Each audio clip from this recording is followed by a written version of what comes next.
It's important that you look within you. The reason is that the greatest treasure is within. Nobody is created without a gift, and nobody is created without a talent. You are so loaded with more gift and talent than you know. And it's when you explore it that you find it. If a fish cannot swim, it can't go to school to learn it. A fish is born to swim. It is its natural ability. Now imagine what happens when a fish tries to fly like a bird. Alright?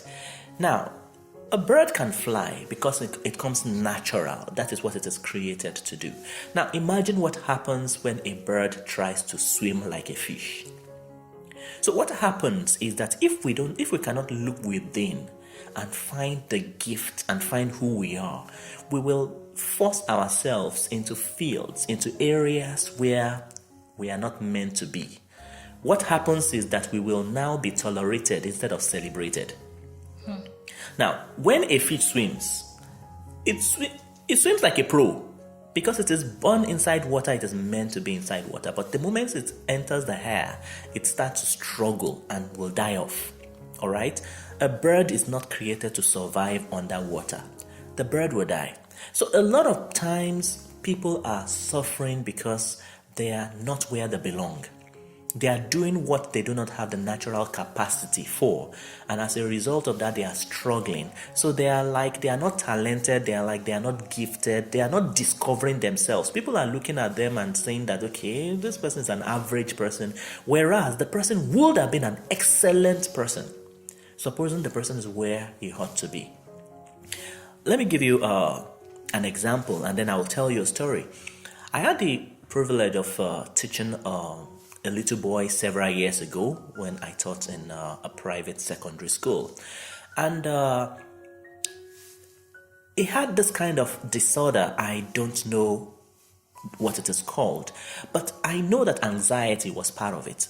He had constant panic attacks, and then when he writes, his hands shake so much that there is a dot consistently on the paper. So it's almost like having full stop after every word. It was extremely difficult for any teacher to read what he was writing. He was considered, a dullard. He was considered very slow. He also did not speak too well. So he was kind of slow in speech. And all of those things were happening for him. And, no lecturer enjoyed teaching him anyway, because he, of course, will score the least in class and all. And I also had the opportunity of knowing the family because I was asked to coach him in English. So I would go to the house and try and coach him and teach him. And then I got to know that his junior brother was so intelligent and so fast, so quick-witted, that they decided that they would not let him come to the same school because they didn't want to humiliate the elder brother. Because people will look at the junior brother and say, whoa, see how intelligent your brother is, and take a look at you. So they decidedly sent the junior brother to another school just not to humiliate the brother. But being in their house, I discovered something amazing. This boy put together an antenna for their television set, and put it on top of the house. And it was picking stations that their neighbors could not pick.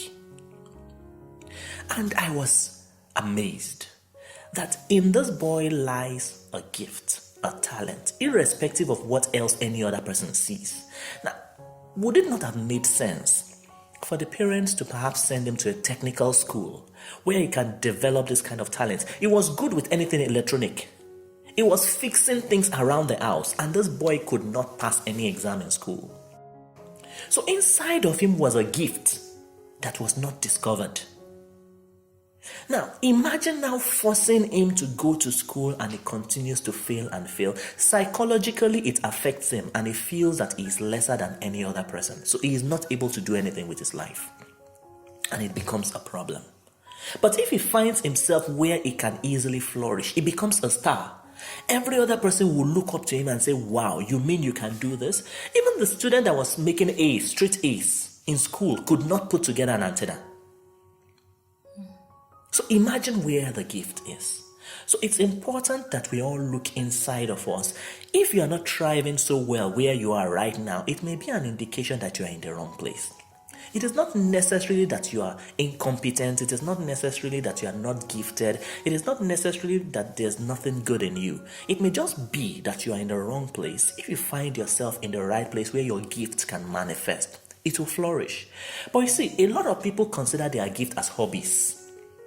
And they think that I cannot build a career around hobby. I'm very good with technical things. I'm good with my hands. I can fix things, but I cannot build a career on that. I need a banking job. I need this. I need that. And they start to struggle and spend years and years and years trying to conform to a standard that is not meant for them.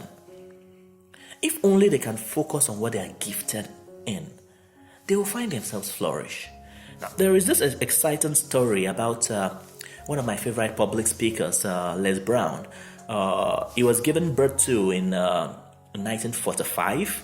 He was born a twin, and both of them were abandoned on the floor of a dilapidated building immediately after birth. So they were picked up, and then eventually they were adopted after 6 weeks.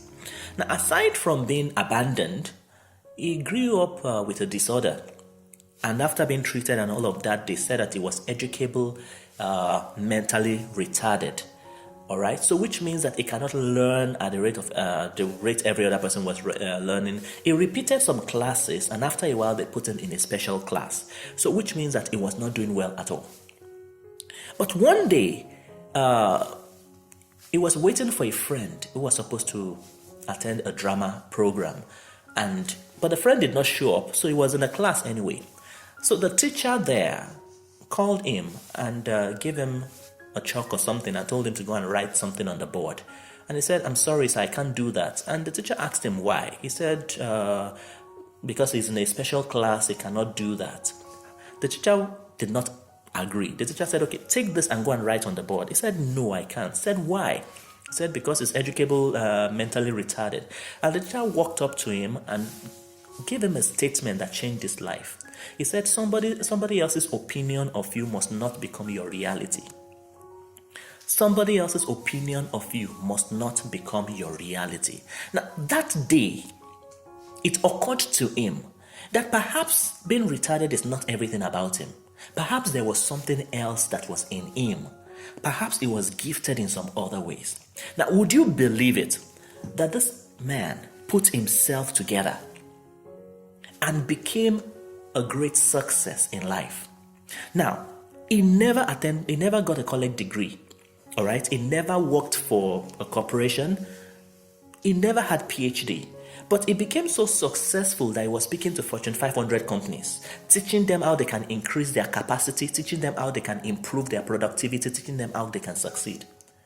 He was rated one of the greatest public speakers in the world. Now, this was someone who was labeled as being retarded.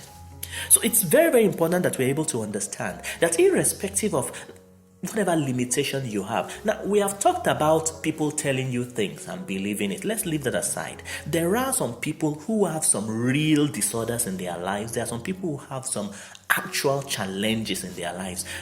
But that is not a reason for them to stop, because they have a gift in them. They have a reason to fight.